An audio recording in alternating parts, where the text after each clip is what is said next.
Ustadz nak tanya, apakah orang yang baru bertaubat dari meninggalkan sholat wajib secara sengaja?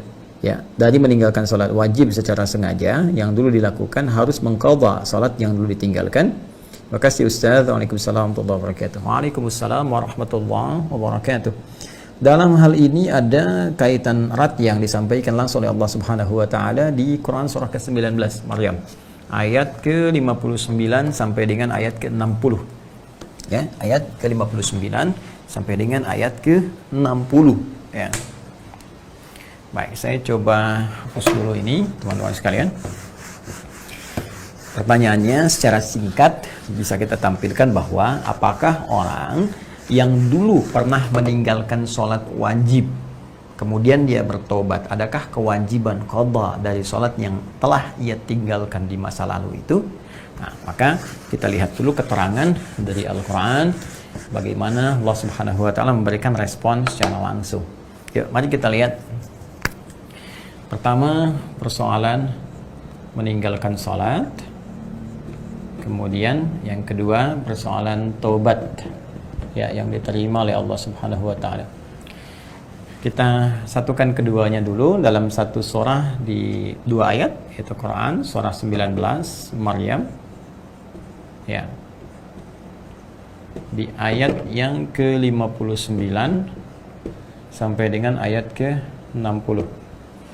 Ya, Qurannya surah Maryam, ibunda Isa Al-Masih ya alaihi wassalam.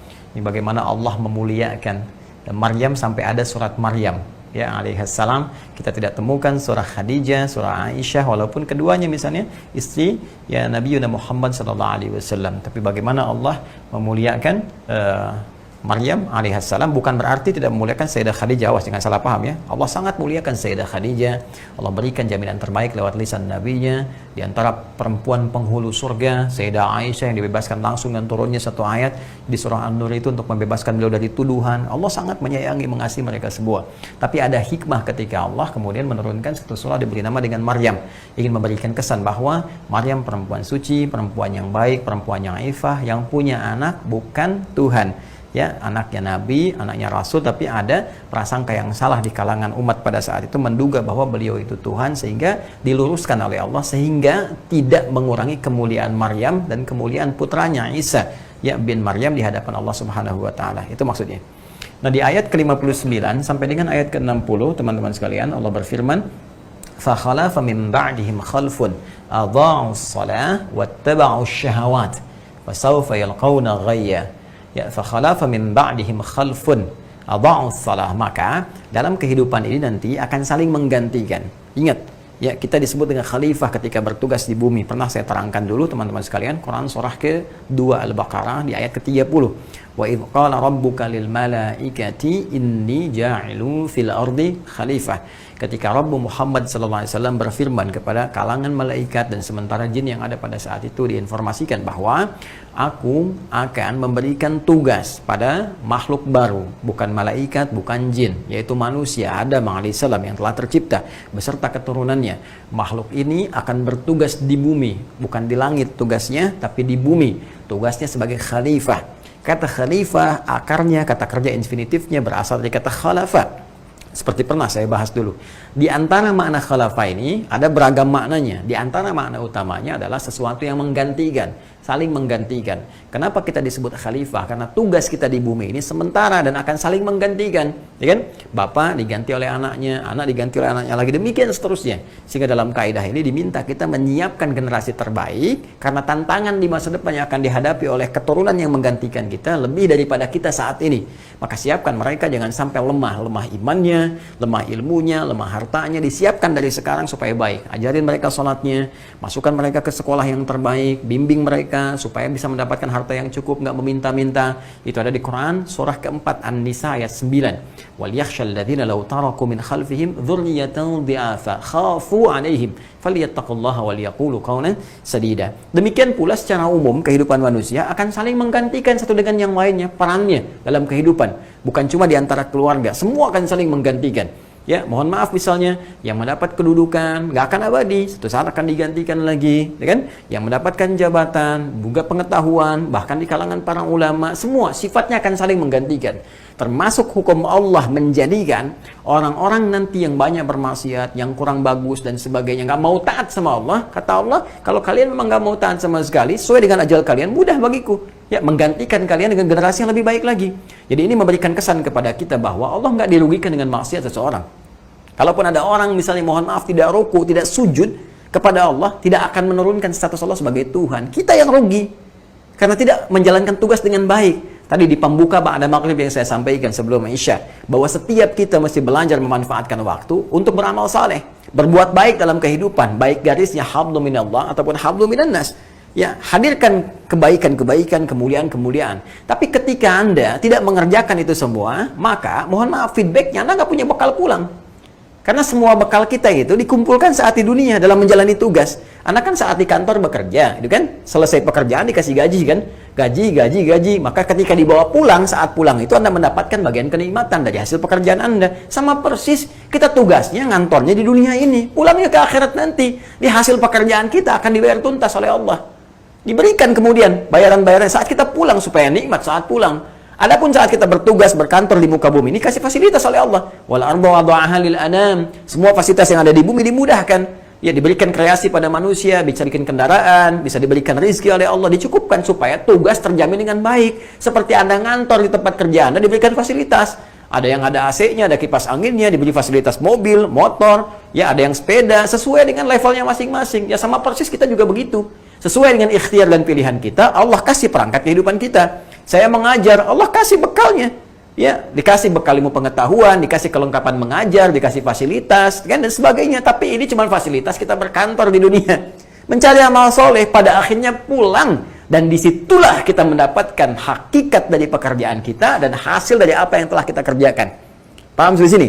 Nah, karena dari itu, teman-teman sekalian, kita diminta oleh Al-Quran supaya benar serius. Kalau Anda nggak mengikuti pedoman ini, Allah nggak dirugikan, kata Allah. فَخَلَافَ مِنْ بَعْدِهِمْ خَلْفٌ أَضَاعُوا الصَّلَاةَ وَاتَّبَعُوا الشَّهَوَاتِ. Kalaupun Anda nggak pernah mau sholat, Anda mengikuti nafsu saja, Anda mengikuti kesesatan dalam kehidupan, sesat itu menyimpang dari ketentuan yang telah Allah tetapkan. Lisan disuruh berucap yang baik, berucap yang kotor. Mata melihat pada yang buruk, nggak pernah sholat, selalu maksiat dan sebagainya. Menjauh dari hukum Allah. Puncaknya nggak mau beriman pada Allah Subhanahu Wa Taala. Kata Allah, yaitu pilihan kamu. Aku berikan petunjuk, aku berikan ikhtiar, aku berikan pilihan, aku berikan segala jaminan dan sebagainya. Aku terangkan sebaik-baiknya. Aku utus Nabi, aku utus Rasul, aku berikan rezeki, aku sembuhkan saat sakit. Kurang apa lagi? Dan aku maafkan kalau engkau salah. Kalau engkau tobat, aku terima. Kalau engkau berbuat baik, aku berikan pahala. Tapi dengan semua pemberian itu, engkau belum mau juga beriman. Dengan cara apa lagi engkau didorong untuk beriman? Kalau engkau nggak mau, aku nggak dirugikan, kata Allah. Maka akan datang generasi setelah engkau yang menggantikan engkau lebih baik daripada engkau. Itu maksudnya. فَخَلَافَ مِنْ بَعْدِهِمْ خَلْفٌ أَضَاعُوا الصَّلَاةَ. Maka orang-orang yang mau sengaja meninggalkan sholat ini, gitu kan? Sengaja bermaksiat ini akan digantikan generasi setelahnya yang lebih baik dari dia. Disiapkan lagi. Nah, kecuali kata Allah, kalau aku ingatkan begini, ada sentuhan pada jiwamu. Ini indah sekali uslub Al-Quran. Apa dengan semua ini belum tersentuh juga? Ya, aku tidak dirugikan kalau engkau maksiat sampai engkau meninggal, tapi engkau akan rasakan akibatnya dari itu karena tidak memegang komitmen. Di kantor pun engkau tidak memegang komitmen, bahkan engkau dikasih fasilitas di kantor. Ya, dikasih AC, kasih gaji banyak, kasih fasilitas kendaraan dan sebagainya. Anda nipu orang kantor. Ternyata Anda berkhianat pada orang kantor. Anda menipu pimpinan di kantor Anda. Anda bekerja lagi dengan proyek lain. Hasil analisis Anda di pekerjaan dijual pada tempat lain. Ya, bagaimana sikap pimpinan Anda di kantor Anda? Ketika mengetahui seperti itu, Anda akan diproses secara hukum. Dan tidak mendapatkan bagian-bagian yang telah Anda kerjakan. Dan belum tentu ketika mau balik Anda diterima. Allah tidak begitu. Allah punya hukum. Dengan keadilannya membalas pekerjaan Anda. Tapi Allah menjanjikan, kalau Anda mau berubah, maka ada sesuatu yang terbaik yang Allah persembahkan kepada Anda. Maka ayat 60-nya melengkapi. Illa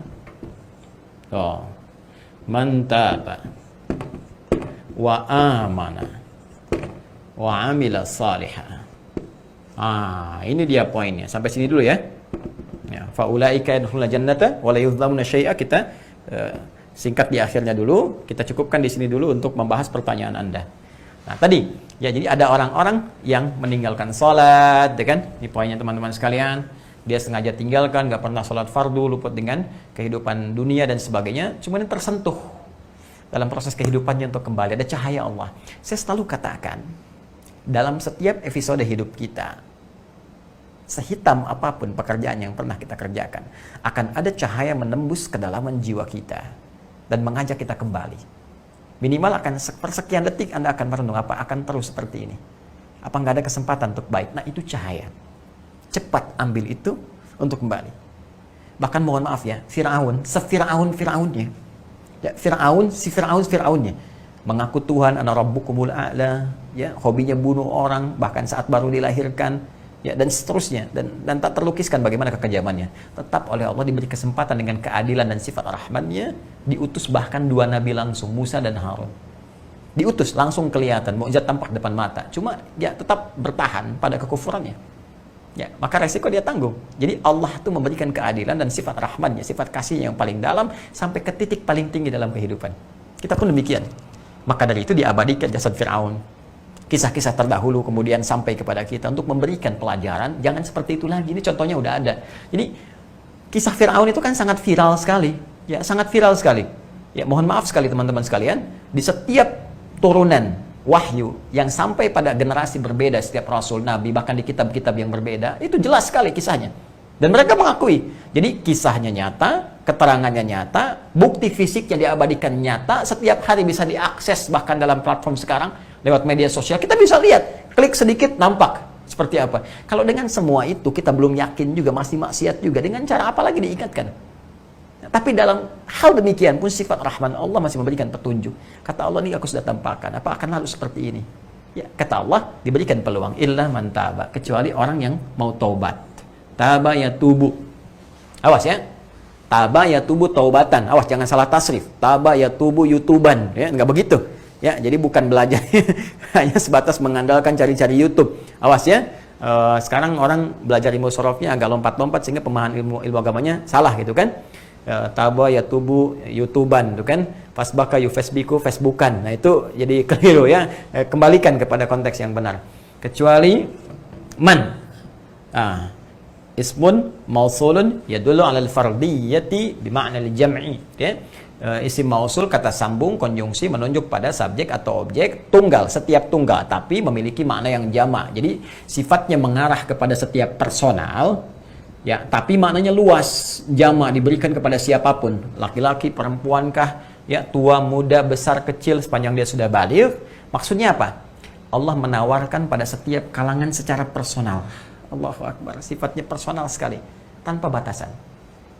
Jadi taubat itu langsung disampaikan oleh Allah secara personal pada hambanya. Ya, karena Allah Maha tahu tingkat maksiat hambanya. Setiap kita itu, mohon maaf, tidak ada yang suci. Fala tuzakku anfusakum, huwa a'lamu biman ittaqa. Jangan menduga diri kita itu suci, tidak. Hanya nabi dan rasul yang diberikan oleh Allah karunia sifat maksum, terjaga dari kesalahan. Ya, kita yang bukan nabi, bukan rasul, apalagi manusia biasa, pasti terjebak dalam kekeliruan. Karena ada nafsu dalam diri kita. Inna nafsa la'ammaratun bisu. Potensi nafsu ini diwaswasi oleh setan sehingga mengarahkan hal-hal yang buruk. Quran surah 12 ayat 53. Ya, karena itu secara personal kita disentuh langsung. Diajak oleh Allah, dikhitab. Kata Allah, "Hei, engkau hambaku, siapapun engkau yang pasti pernah salah, perbaiki kesalahanmu." Dan boleh jadi di antara kesalahan yang diperbuat itu tadi, kembali ke ayat 59-nya. Ya, awas, adha'us shalah, pernah meninggalkan salat. Secara personal loh. Ya, betapa indahnya kasih sayang Allah itu. Secara personal. Mudah bagi Allah membuka aibnya kepada yang lain. Ya, tapi secara personal diingatkan, ditutup dulu oleh Allah. Sepanjang Anda nggak buka, ditutup oleh Allah.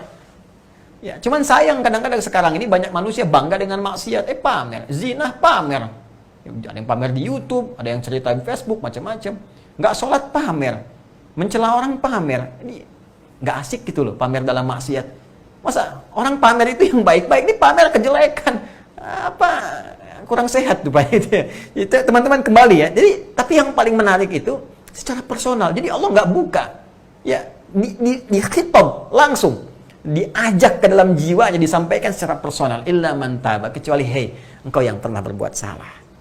Ayo taubat kembali sebelum waktumu pulang. Allah, betapa indah sekali.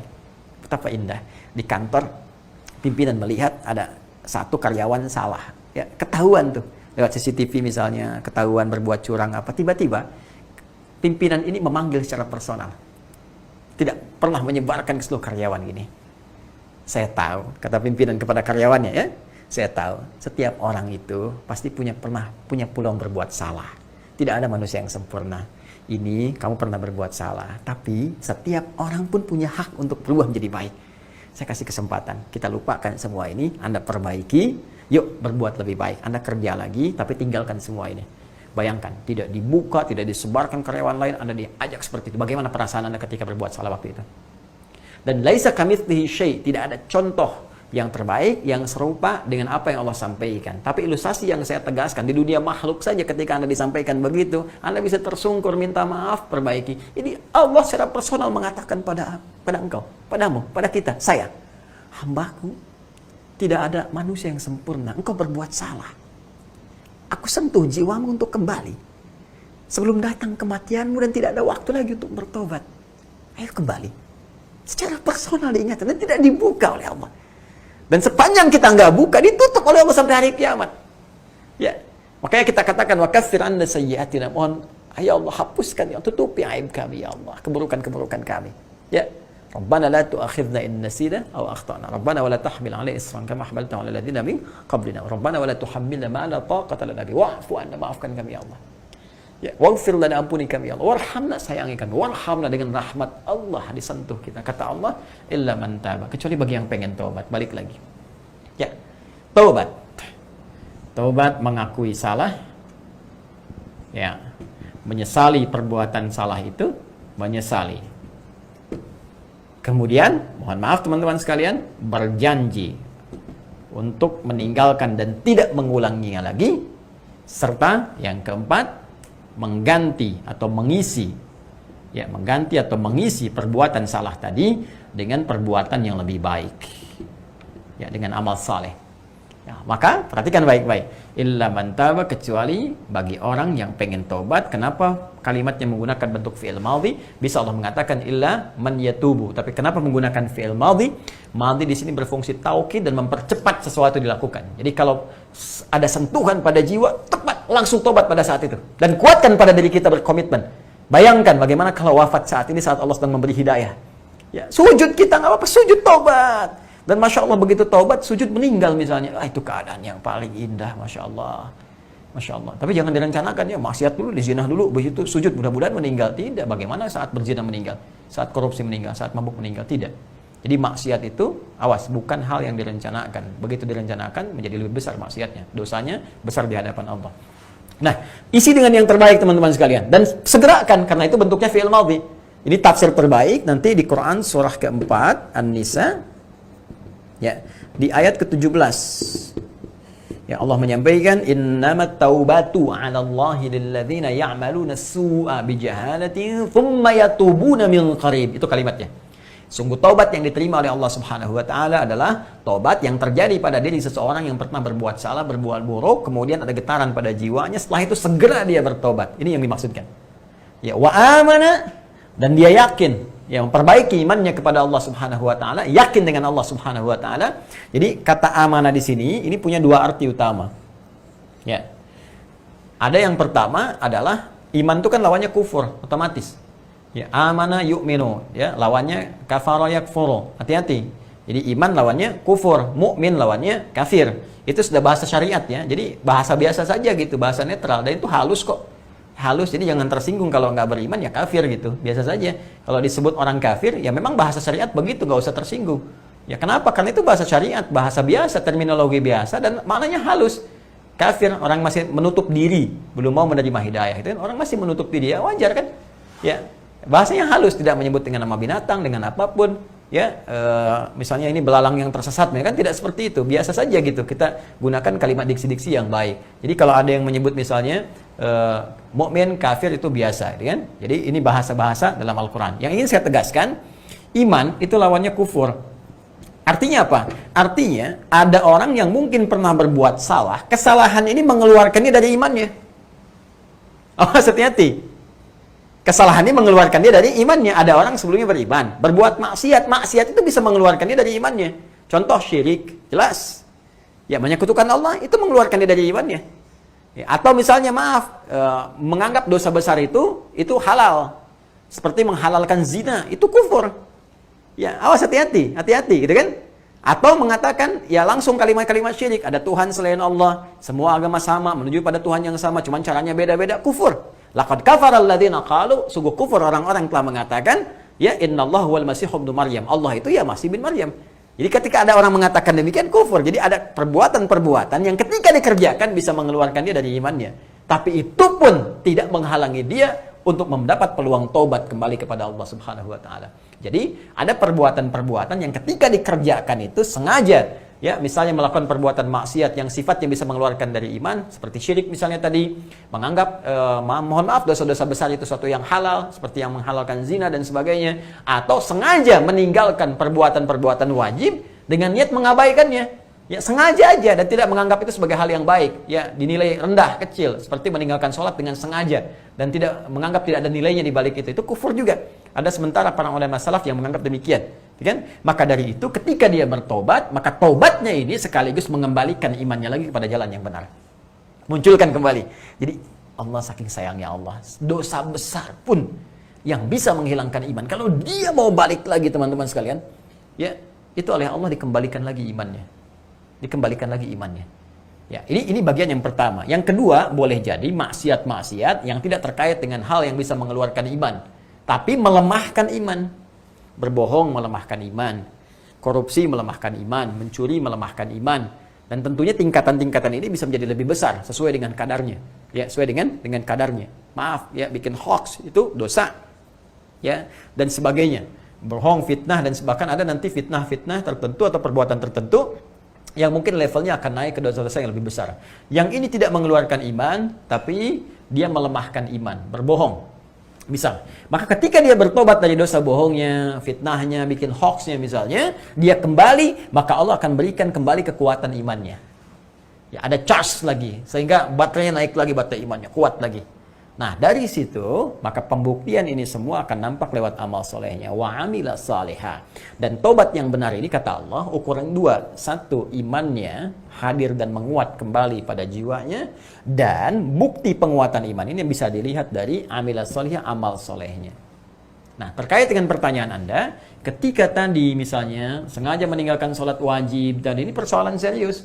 Kemudian Anda mendapat sentuhan tadi, Masya Allah, selamat untuk Anda. Atau kawan Anda mungkin disampaikan di sini sebagai contoh. Kan selamat, saya katakan Masya Allah, Allah lebih menyukai pelaku maksiat yang mau tobat dibandingkan orang soleh yang tidak pernah merasa salah.